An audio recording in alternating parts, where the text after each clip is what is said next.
Yang pertama adalah anomi. Anomi adalah suatu keadaan tanpa peraturan atau norma. Sebagai contohnya yaitu perang menyebabkan nilai dan norma masyarakat memudar. Kemudian karena lembaga sosial tidak berfungsi optimal, sementara itu masyarakat masih belum mampu menciptakan nilai dan norma baru yang berfungsi sebagai pedoman berperilaku. Kondisi inilah yang disebut anomi. Selanjutnya, yang kedua adalah marginalisasi.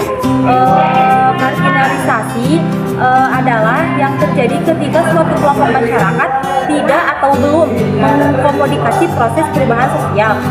Sebagai contoh, proses industrialisasi sebagai bentuk perubahan sosial. Industrialisasi membawa dampak positif bagi masyarakat. Akan tetapi di sisi lain, industrialisasi menyebabkan beralihnya fungsi lahan produktif pertanian. Selanjutnya, kondisi demikian mengakibatkan marginalisasi tersebut penduduk sekitar, terutama yang bermata pencaharian sebagai petani. Petani kehilangan sebagai sumber penghidupan. Para petani pun harus berganti mata pencaharian untuk dapat bertahan hidup. Culture shock atau gegar budaya adalah perasaan di mana seseorang merasa tertekan serta terkejut ketika berhadapan dengan lingkungan dan budaya baru. Adapun disorganisasi adalah proses memudarnya atau menurunnya nilai-nilai dan norma-norma dalam tatanan struktur masyarakat karena adanya perubahan di dalam kehidupan. Selanjutnya yang kelima yaitu pencemaran lingkungan.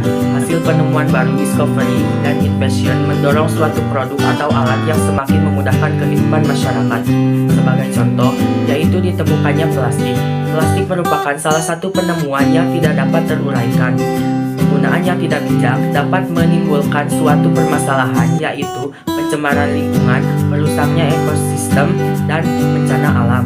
Selanjutnya yang keenam yaitu pudarnya solidaritas.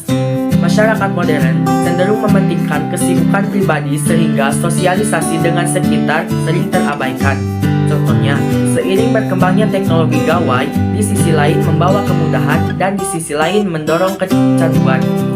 Pengguna lebih sering menggunakan waktu dengan bermain handphone sehingga kehidupan di sekitarnya terabaikan. Yang ketujuh, peningkatan tindak kriminalitas. Ini dapat terjadi akibat ketidakmampuan masyarakat menemukan solusi menghadapi perubahan sosial dalam kehidupannya, terutama perubahan yang menyebabkan kehidupan masyarakat terjadi semakin sulit.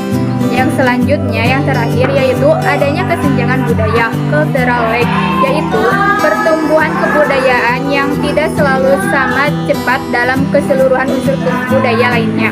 Artinya, ada kebudayaan yang tumbuh secara cepat dan ada pula bagian yang pertumbuhannya lambat.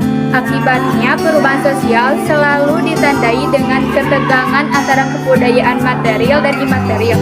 Sebagai contoh, internet disalahgunakan untuk melakukan tindak kejahatan. Kondisi tersebut dapat terjadi karena masyarakat belum siap menerima perkembangan material dan imaterial dengan cepat, sehingga unsur imaterial terganggu. Dapat disimpulkan bahwa dampak negatif dari perubahan sosial itu memiliki 8 poin. Yang pertama anomi, yang kedua marginalisasi, yang ketiga culture shock, yang keempat disorganisasi, yang kelima pencemaran lingkungan, yang keenam pudarnya solidaritas sosial, yang ketujuh peningkatan tindak kriminalitas, dan yang terakhir kesenjangan budaya. Nah, itu kesimpulan dari dampak negatif perubahan sosial.